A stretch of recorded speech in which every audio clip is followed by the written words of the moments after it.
Visakha steel plant లో ప్రమాదం జరిగింది. ఘటనలో 4 కార్మికులకు అస్వస్థతకు గురయ్యారు. స్టీల్ ప్లాంట్ లోని థర్మల్ పవర్ ప్రాజెక్ట్ విభాగంలో కార్బన్ మోనాక్సైడ్ గ్యాస్ లీక్ కావడంతో 4 కాంట్రాక్ట్ సిబ్బంది అస్వస్థతకు గురయ్యారు. కాగా వీరిని పెద్దగంటేడపాడు ప్రాంతానికి చెందిన దాసరి తాతారావు, దాసరి అప్పన్నారెడ్డి, టి దేవాకి చెందిన ఎండి అజీజ్ గా గుర్తించారు. తోటి కార్మికులు వీరిని హుటాహుటిన గాజువాకలోని ఆర్కే హాస్పిటల్లో తరలించారు. ఘటనపై స్టీల్ ప్లాంట్ పోలీసులు కేసు నమోదు చేసుకుని దర్యాప్తు చేస్తున్నారు.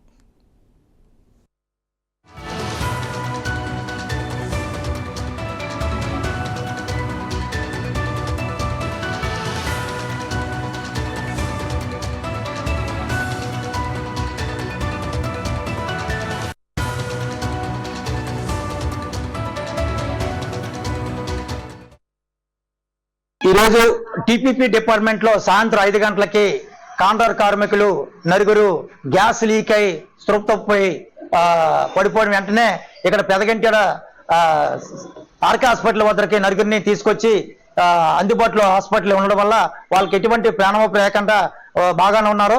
ఇది యాజమాన్యము పని ప్రదేశానికి వెళ్ళేటప్పుడు అక్కడ గ్యాస్ లీకేజ్ అనేది ముందుగా చెక్ చేస్తుంటే ఈ ప్రమాదం రాకపోను.